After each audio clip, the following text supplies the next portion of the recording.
Përshëndetje, mirë se keni ardhur në episodin e radhës të ProLigj Podcast. Do të trajtojmë sot një temë e cila mund të ketë interes të lartë publik, siç është ndihma juridike falas, dhe me këtë temë do të informojmë të gjithë njerëzit të cilët kanë nevojë të marrin dhe përfitojnë nga ndihma juridike falas informacion të plot dhe sa më shumë praktik. Për këtë arsye dhe për këtë temë kemi ftuar sot drejtoreshin e komanduar Patricia Pogaçe, e cila do të flasi për të gjitha procedurat dhe personat që mund të përfitojnë nga ndihma juridike falas. Patricia, mirë se ke ardhur. Faleminderit për pranimin e ftesës. Shumë faleminderit për ftesën. Është një kënaqësi e veçantë që ndodhem këtu dhe kam mundësi që të përçoj informacionin për gjithë ata individ që nuk kanë mundësi ekonomike për të paguar një avokat. Në bazë të ligjit shqiptar, çfarë është ndihma juridike falas? Si ofrohet ajo nga ana e drejtorisë tuaj? Ndihma juridike e garantuar nga shteti është një mekanizëm i cili është krijuar nga shteti shqiptar, ku institucion përgjegjës është Ministria e Drejtësisë, Drejtoria e Ndihmës Juridike Falas, e cila mundson që çdo individ i cili ndodhet në kushtet e pamundësisë ekonomike apo për shkak të rrethanave të tjera sociale, t'i garantohet aksesi në drejtësi nëpërmjet një avokati falas. Është një drejtë kushtetuese, cili do individ ka të drejtë që të qaset në institucionet e drejtësisë, por për vite me radhë, nisur dhe nga raportet të shumta kombëtare dhe ndërkombëtare, ndihma juridike ka qenë jo funksionale. Dhe në vitin 2018, me paketën e reformës, pra paketën ligjore të reformës në drejtësi, patëm një ligj të ri për ndihmën juridike, i cili ndryshoi tërësisht skemën e shërbimit të ndihmës juridike garantuar nga shteti. Kam fatin që t'jem pjesë e kësaj drejtorie për gjatë gjithë periudhës 5-vjeçare të implementimit dhe tashmë e themi me garanci të plotë që kemi një sistem funksional të shërbimit të ndihmës juridike, qoftë parësore dhe dytësore, i cili është në dispozicion të qytetarëve. Të qëndrojmë pak te klasifikimi i ndihmës parësore dhe dytësore. Nga dallojnë ato dhe si ofrohen? Kush përfiton nga këto kategori?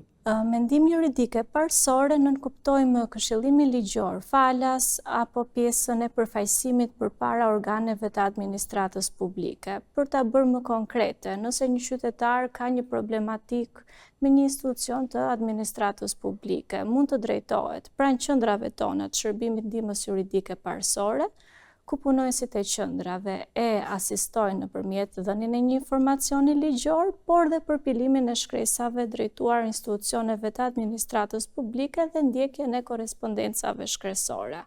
Ky përpilim i shkresave bëhet nga teknika legjislative nga ana juaj dhe mban nënshkrimin e qytetarit apo të personit që ka nevojë për këtë ndihmë, apo ju e adresoni në mënyrë të drejtpërdrejtë atë në adresë të institucioneve?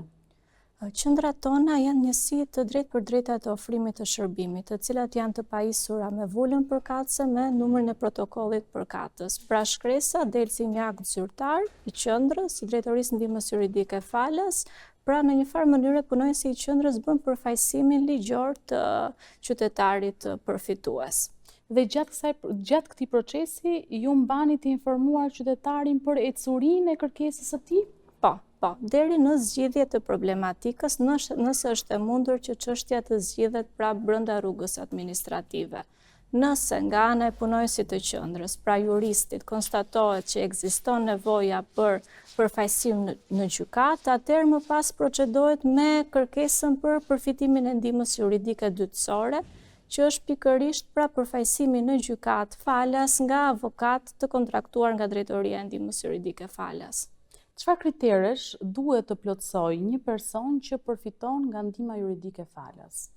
Ligji bën një kategorizim.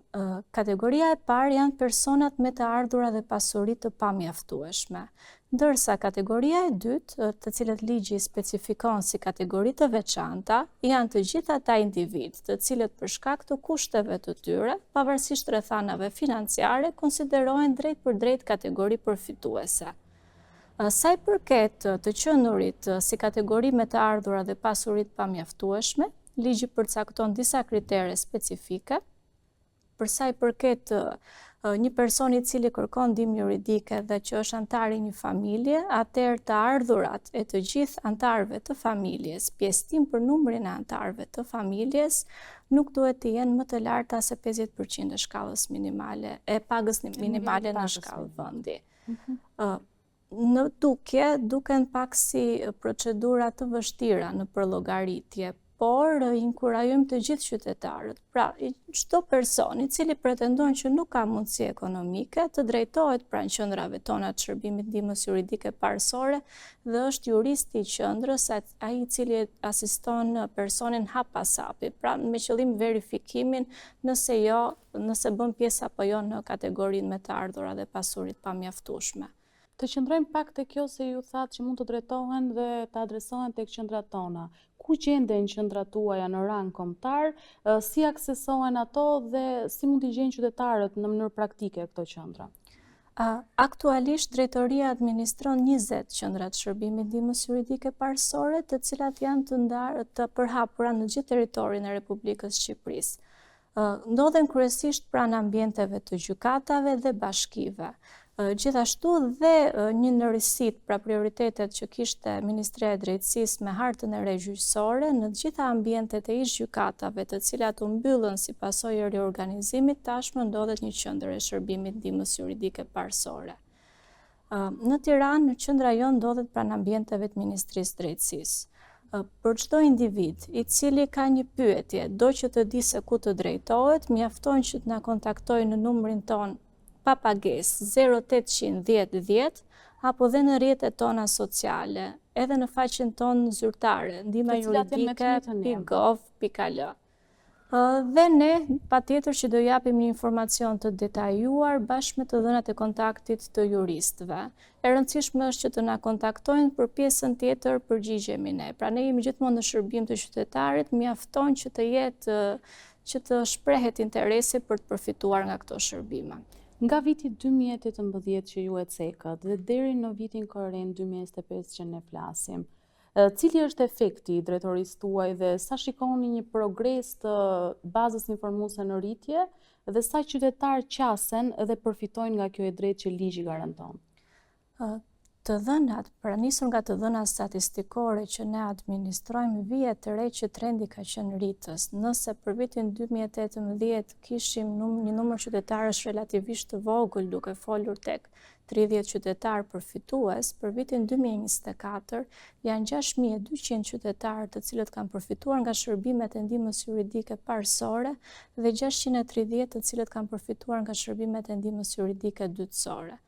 Është një progres i cili është vënë re, është vënë pa edhe nga raportimet të ndryshme ndërkombëtare, pra raporti për shtetin e së drejtës i Komisionit Evropian e ka cituar shprehimisht arritjet e ndihmës juridike të garantuar nga shteti dhe kjo është diçka për të vlerësuar, por nevojat janë ende të mëdha, sidomos në rajonet më të largëta, të cilat nuk ndodhen qendrat e shërbimit ndihmës juridike parësore, niveli i njohurive është i ulët. Prandaj dhe ne jemi duke punuar intensivisht në drejtim të promovimit të këtij shërbimi dhe mbi të gjitha krijimit të besueshmërisë të qytetarët, që pavarësisht se është një shërbim falas, është një shërbim cilësor nga i cili ata përfitojnë realisht. Do me thënë, për ta hequr pak të tabun e kësaj që ju theksuat që shërbimi cilësor që ne ofrojmë, që unë personalisht nuk kam dilema për këtë aspekt, por le ta kthejmë edhe këtë podcast si një thirrje për të gjithë ata qytetarët që kanë nevojë realisht, por që mund të tregohen dhe të jenë skeptik dhe kur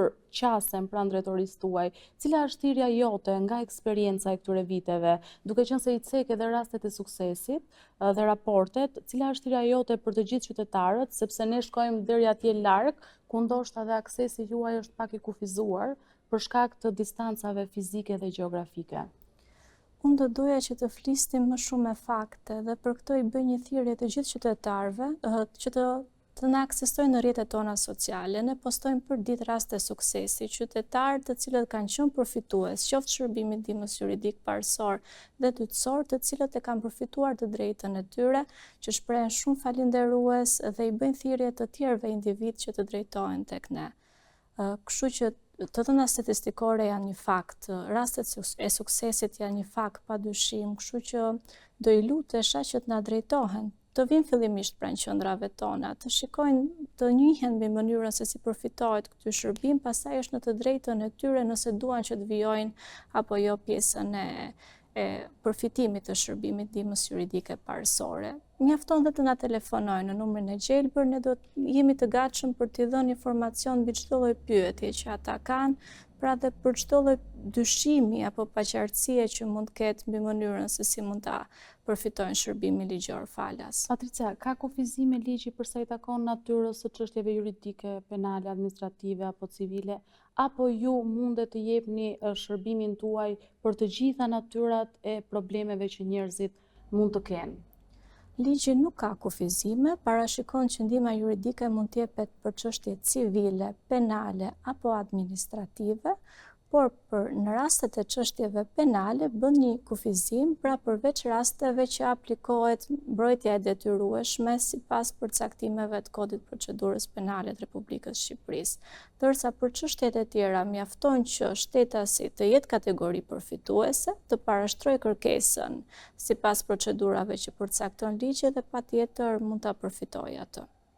Një qytetar i cili është interesuar vetëm për të marrë informacion për sa i takon zgjedhjeve ligjore apo hapësirave që ligji ka, por nuk e plotëson atë kriterin e mungesës financiare, a mund të adresohet pranë drejtorisë tuaj për të marrë informacion?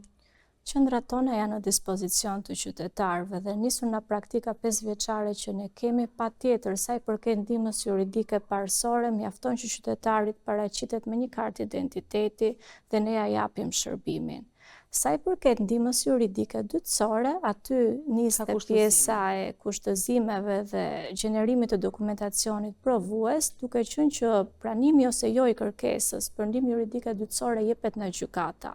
Jepet me një vendim gjyqësor dhe gjykata patjetër që bën një hetim të thelluar me qëllim vërtetimin nëse personi bën pjesë në kategoritë me të ardhurat dhe pasuritë pamjaftueshme apo është kategori e veçantë. Pasi në fund të ditës është një kosto duke përfshirë shpenzimet gjyqësore, shpenzimet për avokatët, shpenzimet për ekspertët, si dhe parapagimi tarifave përmbarimore, të cilat mbulohen drejt për drejt nga Drejtoria e Ndihmës Juridike falas. Çka do të thotë që ju e merrni një çështje juridike nga fillimi i zgjidhjes së saj deri në ekzekutimin final, që mund të jetë edhe nevoja për ta ekzekutuar atë ndërmjet një përmbaruesi gjyqësor?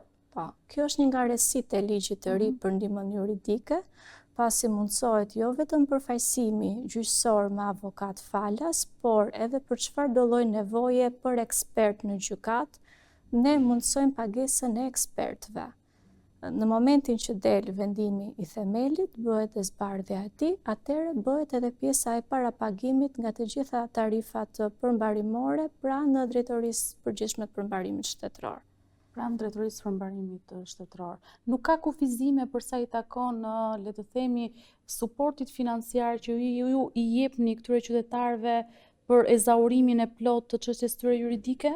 Mjafton që të jetë përfitues i ligjit. Pra mjafton të kemi një vendim gjykate për pranimin e kërkesës për ndihmë juridike dytësore dhe për përjashtim nga tarifa dhe shpenzimet gjyqësore.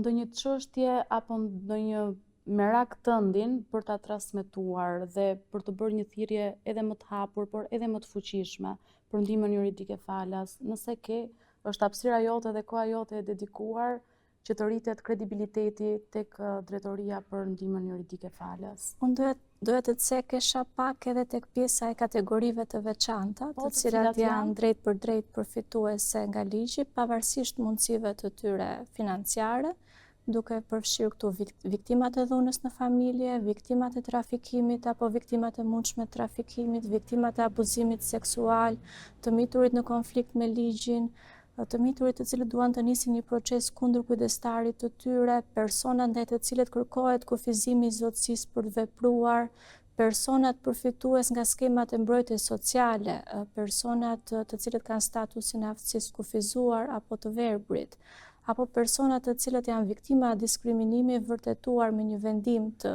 komisionerit për mbrojtjen nga diskriminimi, mjafton që të depozitojnë një dokumentacion provues dhe janë kategori drejt për drejt përfituese, pra nuk nevojitet pjesa e të provuarit të pamundësisë ekonomike. Ky është një ndër rrisitë e ligjit.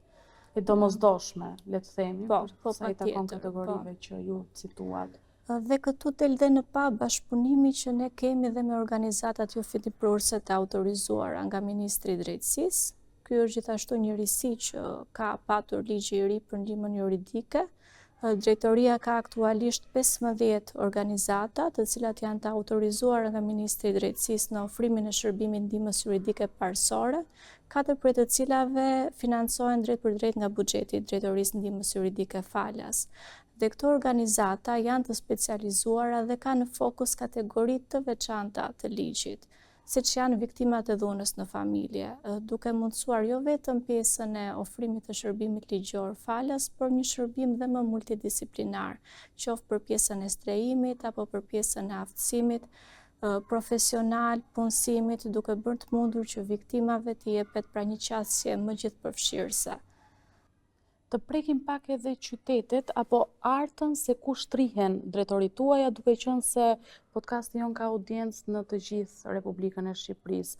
Që njerëzit që na dëgjojnë tashmë apo qytetarët që na dëgjojnë të dinë se ku të shkojnë, në cilat qytete gjendeni ju si drejtori. Ne kemi një shtrirje në gjithë territorin e Republikës Shqipërisë, duke nisur nga veriu në jug. Patjetër në Tiranë kemi qendrën tonë pranë ambienteve të Ministrisë Drejtësisë, në Durrës qendra jonë ndodhet pranë ambienteve të Gjykatës Rrethe Gjyqësor Durrës, pranë seksionit penal. Në Elbasan qendra jonë ndodhet pranë ambienteve të prokurorisë, duke nisur më pas me qendrën tonë në Lushnjë, pranë ambienteve të Bashkisë, në Vlorë, e cila gjendet gjithashtu pranë ambienteve të Bashkisë Vlorë, në Fier, pranë ambienteve të Këshillit të Qarkut Fier. Kemi qendrën tonë në Gjirokastër, që ndodhet pranë ambienteve të Gjykatës së Apelit, të ish Gjykatës së Apelit Gjirokastër. Do me thënë, është një larmishmëri dhe janë shumë, pothuajse gjithë Republika e Shqipërisë që përfshihet dhe ku ju jepni ndihmën tuaj juridike. Le ta theksojmë edhe një herë numrin e kontaktit se ku mund t'ju aksesojnë edhe mënyrat e tjera ekstra, në mënyrë që kjo le të jetë një thirrje e ndjerë për sa i takon asaj që ne duhet të bëjmë për ta përmbushur sa më mirë detyrën tonë si jurist. Tashmë drejtoria është një institucion i konsoliduar. Janë 49 persona të cilët janë në dispozicion të individëve të cilët duan shërbime ligjore falas. Kemi 24 juristë të shpërndarë në qendrat e shërbimit ndihmës juridike parësore në Rrethe, të cilët janë në dispozicion nga ora 8 deri në 4:30 çdo ditë pra punët e javës. Kemi në dispozicion numrin tonë të gjelbër 0810 10 dhe i bëj një thirrje që kushdo që ka interes të na kontaktoj, por dhe rrjetet tona sociale ne jemi shumë aktiv, mund të na shkruani, mund të na kontaktoni, qoftë edhe në faqen tonë zyrtare ndihmajuridike.gov.al. Pra jemi shumë fleksibël, mjafton që të shprehni interesin. Mund të vini edhe pranë ambienteve tona, pra të institucionit tonë në rrugën Jordan Misja. Për pjesën e dokumentacionit, qendrat tona janë në dispozicion. Tashmë çdo lloj dokumentacioni provues mund të gjenerohet nëpërmjet platformës e-Albania dhe nëse qytetari ka nevojë për asistencë në gjenerimin e këtij dokumentacioni, qendrat bëjnë të mundur dhe pjesën e asistencës në platformën e-Albania me praninë e qytetarit me qëllim dhe ruajtjen e pjesës dhe mbrojtjen e të dhënave dhe privatësisë. Duke vlerësuar personalisht të paktën që ky podcast të ketë shërbyer si një thirrje e fuqishme për sa i takon funksioneve dhe ato që ju jepni si drejtori, ne patjetër do i theksojmë edhe një herë mënyrat tuaja të kontaktit në rrjetet tona sociale, për ta bërë edhe më të fuqishëm të gjithë këtë thirrjen tuaj. Të falenderoj shumë për prezencën, Patricia, të uroj më të mirat. Ju falenderoj të gjithëve që na ndoqët në episodin e ndihmës juridike falas dhe ju ftoj të na ndiqni në episodet e radhës të ProLigj Podcast.